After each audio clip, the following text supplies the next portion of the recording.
Hello and welcome to On the Kerbs. I'm your host, Timo Albers Daly. Joining me this time around is another Formula Woman finalist, Georgie Edgecombe. We caught up recently to chat about her Formula Woman journey so far, its biggest challenge, her dream car, and much more. So without any more further ado, let's get straight into it, and I hope you enjoy our conversation.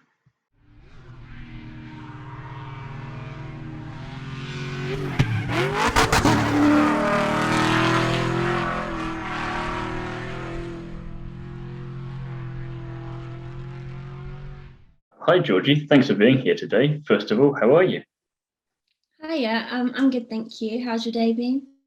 Yeah, it's not too bad, thanks. Nearly the end of the week when we're recording this, so getting there. Nearly the weekend. Yeah. So, first question I always ask everyone on this, what first got you into motorsport?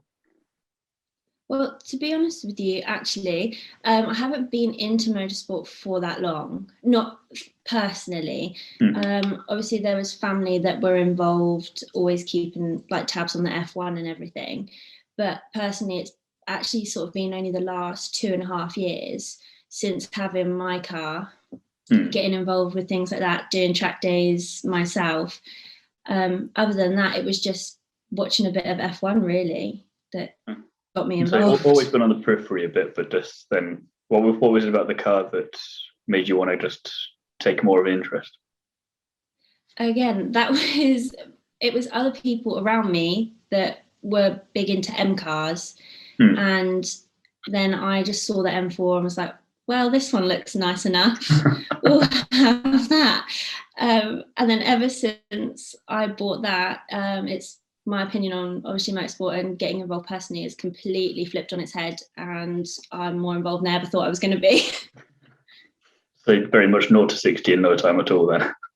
Yeah, pretty much. So then what made you want to decide to enter the Formula One competition? Well, since having, I always go back to my car, but since having my car and I've been doing my track days and things, that like trying to get into racing was something that kind of just hit me in the face. I was like, I really enjoy this. I want to try and do it. But obviously there's so many challenges that come with it if you don't have the sort of funding and everything, or even the background in it. Like I said, I was completely new to this, had nothing. And I saw that Formula Women competition over social media and just thought, well, why not? I'll give it a go and see where we get to. Try and make, if it's going to give me the opportunity to get there, then we'll give it a go. I was going to say, once you had that first taste of it with the track day, maybe it was like, oh yeah, definitely addicted already, then I've got to find a way to keep this going. Yeah, it was such an adrenaline rush the first time I took it out. And then after that, it was, when can I do another one? I want to get back on track, just constantly that feeling. So yeah, it's definitely been a passion since I've had it. I was going to say, and regardless of which way it goes, I mean, it's been going quite well for you so far, which we'll get to in a second, but it kind of opens up a lot of other doors regardless, and you never know where any of those might go. If for whatever reason you only get so far with Formula Woman, it's still much further than maybe you were thinking when you first entered. Yeah, I mean, obviously, I think everybody that's got through to the finals has this one goal of let's make it and get a seat and all of that into the final four. It's just, yeah, I mean, I think we're going to be given so many more opportunities regardless of if we get through or not. So it's definitely just one big opportunity for everyone to get involved in motorsport, whether you're racing or you're not. I was going to say, from like 800 plus people who entered, you made it into the final 50 as a finalist. How does that feel? It was some good news before Christmas, I have to say. I'm not really a big Christmas fan, so that actually made my time enjoyable. Yeah, I had a good time, and then looking forward into the new year, because at that time we weren't sure when the finals were going to be. And yeah, it was just something to look forward to going into the new year. It was a really good feeling to actually make it into the final 50 from over 800 people. And so it's kind of, how long did it take for it to sink in that fact alone? It's just kind of a bit insane in some ways. I think I must have read that email probably about 20 times. Just I was just making sure. double checking. Yeah, I had to reread. I was like, I'm not reading this wrong. It does say I have made it into the final. Google defining words that you're like already 100% sure of what they mean, just to be absolutely safe. Yeah, yeah, Then, no, I definitely was a bit paranoid with it. so then on the flip side of that, what do you think has been your biggest challenge to overcome so far on this Formula Woman journey? I definitely think it's been sort of the self-belief side of things. Because when I entered it, even though I was like, oh, we'll get an assessment day and everything, I got to my assessment day. I saw every other woman there, and I was like, nope, that's it. This is where I'm getting to. We're not getting any further than this. There's too many people here. You're so new into this sport. You've literally just been doing things in your own car. You've got no hope. And then obviously to actually receive that email to say you've got through to the finals, it definitely made me feel a lot better. But it's sort of the self-belief. Then I don't know what words are. Yeah. But yeah, it was definitely the self-belief, I think, that actually was the hardest thing to overcome for the first few bits. And say you for like your challenge with self-belief there, it kind of comes back and makes me think of you being maybe an underdog story there. So that and everyone loves an underdog story. So maybe that helps fuel the self-belief a bit for you there as well. Yeah, I mean, with the feeling of coming into this with really no experience other than taking my own car out, thinking I'm Lewis Hamilton, driving around the track by myself. Other than that sort of experience, I've had nothing. So it was definitely daunting. Oh, pure natural talent, I will be the next driver to watch. You say that now. I'm not going to jinx anything, but I'm not going to say anything else either. Aside from making it to the final, then, what has been your biggest highlight so far?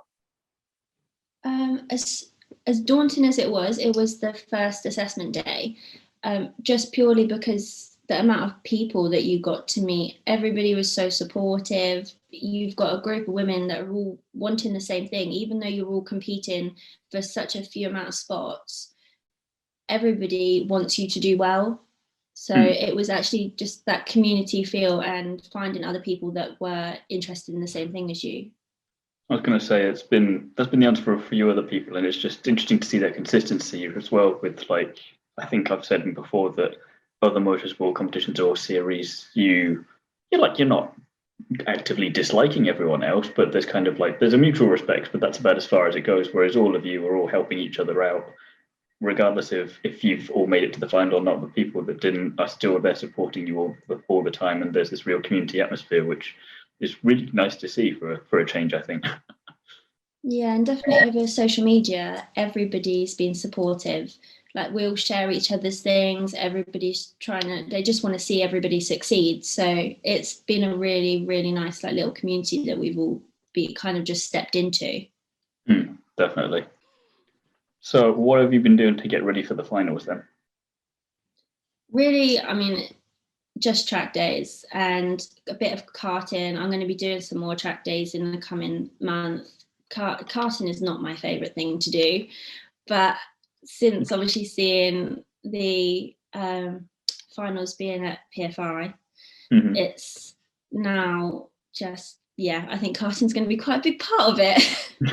So it's not my favourite thing. But get as much experience as you can and see what you can transfer over to the car, essentially, isn't it?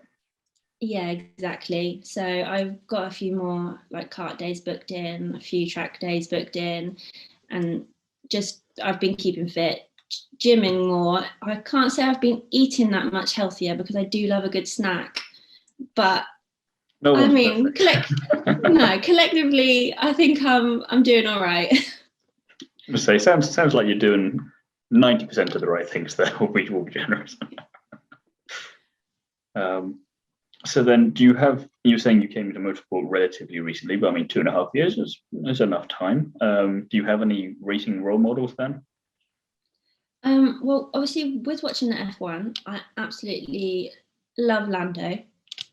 Just, I mean, I think he's amazing. He's had a really good season. And more for the fact he's actually personable and relatable off track. He's funny. I think he really appeals to a younger audience. And then Jamie Chadwick, with being I mean, she's the same age as me, and it's nice to see somebody doing what I would want to be doing, and seeing her progress. It kind of gives you the motivation that you need to push and think, well, that could be me. And so she's showing it's very much possible, in that it's not like a one-off fluke. She's won the double championship at this point and raced in various other things. So it's not like, oh no, it's just a one-off. It's no, you can do this. Yeah, it's definitely pushing me to try harder. So then, apart from your famous blue BMW that we see all over Instagram, do you have a dream car that isn't that? Yes, I haven't driven it yet, and that is next on my to-do list. But Porsche GT2 RS. Okay, nice. That is what I'd like to own. Would you get in the same colour, or would you switch it up a bit? I'm torn between, because I love my blue. I do love it. Yeah. So it'd either be blue, or I'd completely have it completely black. Okay, yeah. So there's two different, but I mean, I do like to stand out, so it'd probably be blue. So it wouldn't lose you in that blue, definitely. That's for sure. No. So then, a couple of fun, random off-topic questions to finish off with. What weird thing would you make socially acceptable if you could? I had to actually have a proper think about this, and then I found a really relatable one, because I am constantly tired all the time. It makes no difference whether I've had 3 hours sleep or I've had 10 hours sleep. So napping in the middle of the day is not just for children. I believe that grown adults should be allowed to do that and not get the funny looks that when I say I'd like a nap in the middle of the day, because I receive a few funny looks saying, "You're not a child, Georgie." I don't think it's just for children. No, I can get behind that one. Some days you just need to, a bit of time out. I'm not saying you're going to do it all the time, but be nice to not get looked at, like you say. Oh, I think I'd probably, if it was allowed, I'd do it every day. Well, fair enough. And then last question. If you could make one thing that is now legal, illegal, and vice versa, what would you choose? So the thing that's now illegal that I'd make legal, I mean, I don't condone speeding, but on a nice night when you've got a clear motorway, I don't see the need for a speed limit. It would be nice just to be able to put your foot down and have a bit of fun. That's true. So I can see that. If it's clear and no danger, I think so that would be nice. Responsible fun. Yeah, responsible fun. I like the wording. So I've been practicing with my diplomacy for these things.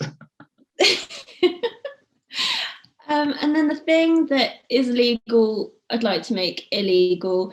I mean, I'm probably going to offend some old people, but it would be the slow walkers. I believe that we should have a fast and a slow lane, just like we do driving, because if they're not observant, they literally will just walk in front of you at 2 miles an hour. To be honest, I can get behind you with this one. I'm quite a quick walker myself, and I'm just like, I don't want to be rude, but I need to get past them somehow, because I've got things to do. I've got places to get before the end of the day. Yeah, it's like they've got nothing better to do with their day, so they'll happily hold everybody else up. I'm going to say maybe not as controversial with me, but we'll find out if anyone else has a problem with that later. No, I can get behind both of those pretty easily, so that makes that one a lot easier.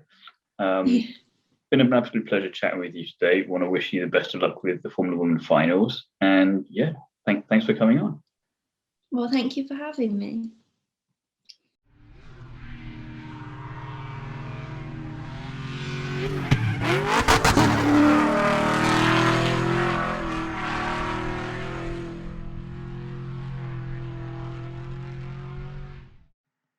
Again to Georgie for coming onto the Kerbs for a chat with me, and I wish her the best of luck for the rest of the Formula Women competition. Join me again soon when I'll be chatting to another famous face from the world of motorsport. And in the meantime, don't forget to like, comment and subscribe, and check out the other videos on the On the Kerbs YouTube channel. And you can also listen to me talk about Formula One, amongst other things, over on the Undercut podcast. Away from YouTube, you can follow me over on Instagram at t.albers.daily.onthekerbs and read my various motorsport articles over on Is It Fast and Paddock's Variety. Thank you for listening, and I'll see you again next week for the next episode.